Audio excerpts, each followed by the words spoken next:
it's good. The concept that I'm going to be talking about is being stuck on circular questions. Now, you might be like, what's a circular question? This is what I'm saying.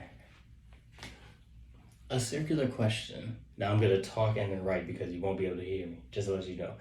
A circular question is a question that you have to assume to get an answer. You don't have, it's an assumption. You don't know if it's going to be true or not. It could be true, it could be false. You're assuming. So you're in a situation that, and in that situation, yes, you wonder about asking a question. I'll get specific into the situations. I have two. You're going to like them. But get in a situation, that situation causes you to think. And when you think, you start to ask it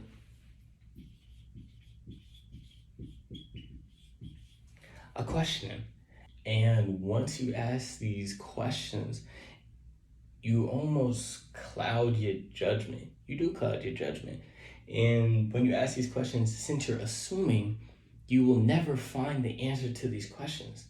So all these questions will just go around in a circle and you'll keep asking, oh, does it like this? Or oh, does it like this? And then it almost creates, now, one sec. It literally creates a circular question where, and this could be the same question, but it's like you ask one question, and that question can lead to another question, and that question can lead to another question, and that question can lead to another question, or the same question, and it just goes all the way around and all the way around. And guess what? You're dodging, it's going around the situation. Why? Because you're dodging the situation. You're not taking action, you're asking a question. Now, this is all going through your mind, and I'm going to write down what people call this, what this is called. I cannot get that out. I don't know why, but I'm going to write it down. And I think you can already understand what it is, but overthinking. The pain, the sorrow from overthinking, man. We all do it. But guess what? I've learned, I swear to you, I'm not lying. I still overthink, don't get me wrong. I overthink time to time, but it's gotten so much better, I swear to you. And I'm gonna give you examples, and I'm gonna help you out, and you gonna use these examples, apply it to yourself and your situations, get smarter, adapt, and become, my bad.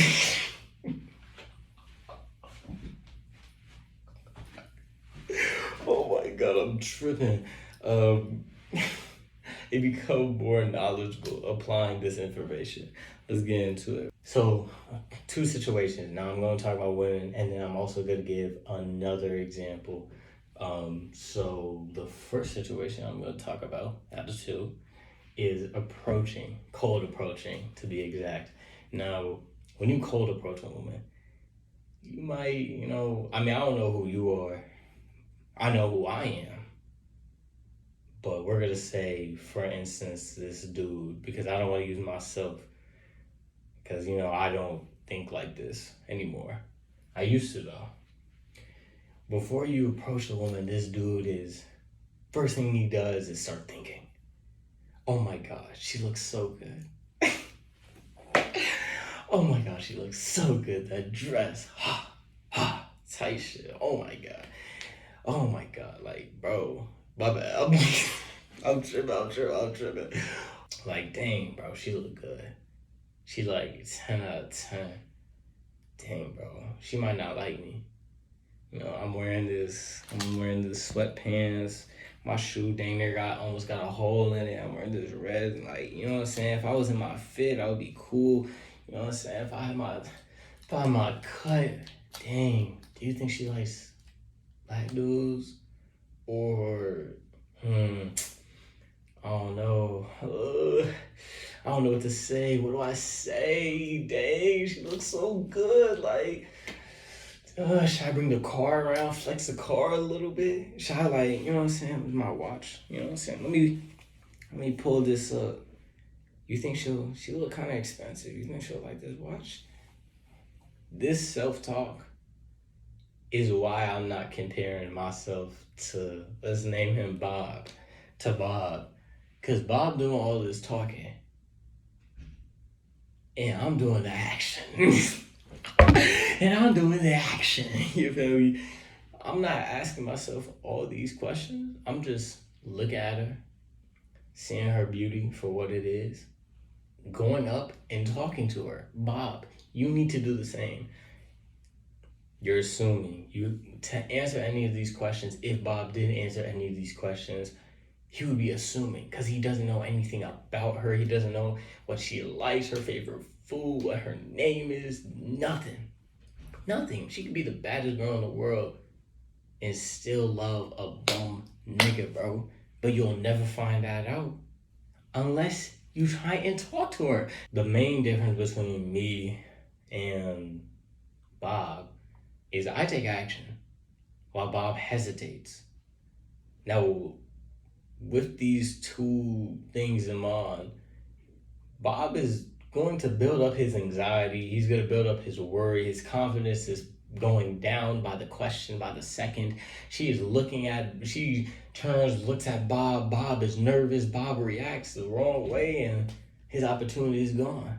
Now Bob making excuses. Oh man, if I would have just, oh man, if I did this, or oh man, if I had this. Like, Bob, come on, cuz. You ain't got no confidence. You're making yourself worry, making yourself have anxiety. Bob, all you have to do is take action. Because guess what? Even if you walk up to this girl, hey, how you doing? I thought you looked good. What's your name? Blah, blah, blah. This, that, and the third. Can I have a way to text you?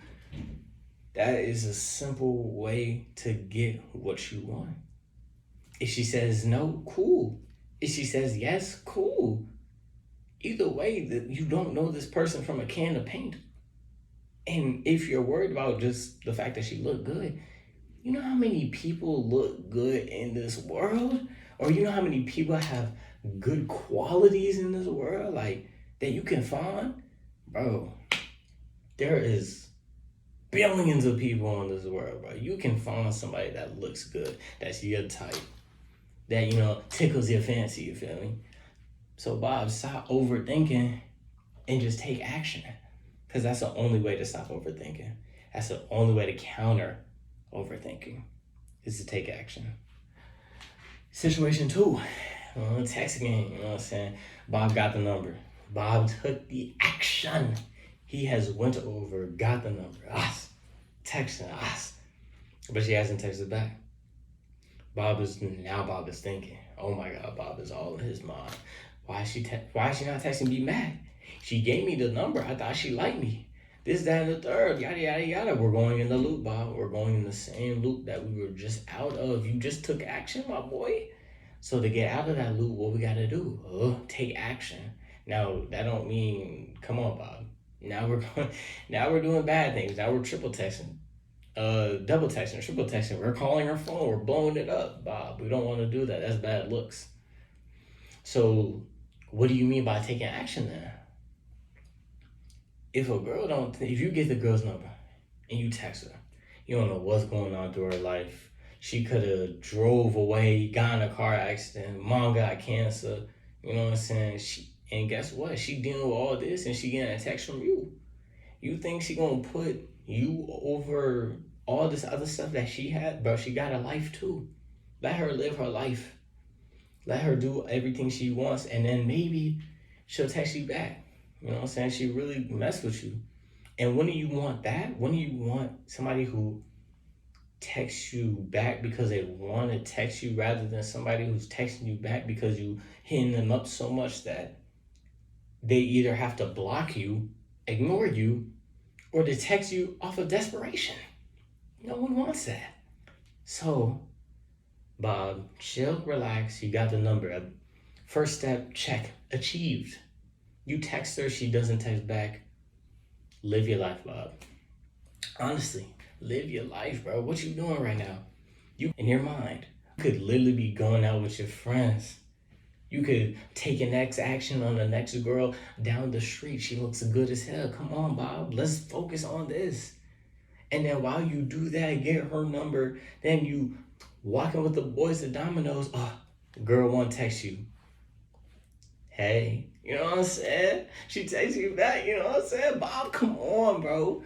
In my mind, I don't even see her. I don't even see girl number 2 because I'm in my phone worried about girl number 1, trying to be like, yo, what's this and the third? This like, what's wrong? Blah blah blah. Maybe I'm not confident. Maybe it was a fluke. Maybe it was a mistake. Oh my God, there's another girl. Blah blah blah. I'm thinking, asking questions. You going back to overthinking. Now we took a step backwards. Come on, Bob, what you doing? We're taking steps, and now we're taking steps back. Now we gotta have the same reality check, and we wasting our time. We wasting our time. Our time is precious. It's the one thing we can't get back. So, Bob, what I have to say, live your life, bro. This girl, you just met her. Let her live her life. If she wants to be in your life, cool. If she doesn't want to be in your life, that's just her loss. I don't know what to tell you. But make sure you live your life and focus on it. Now, the next one, I'm just going to write what it is. A text. I'm saying Bob is taking a test. Actually, no, Bob isn't taking the test. It's a week from the test.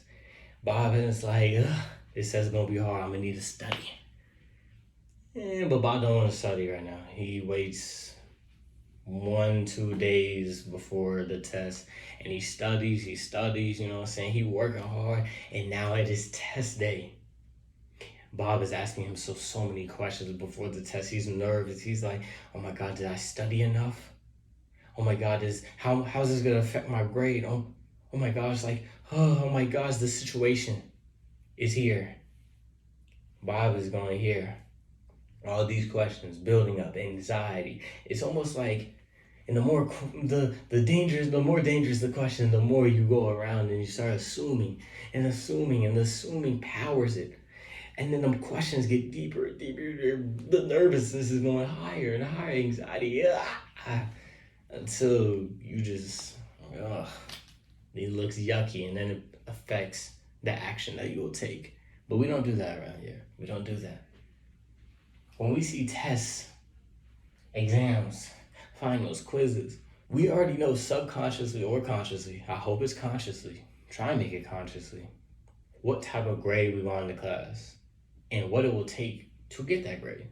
If I want an A+ in this class, and I'm gonna go the extra mile to get that A+.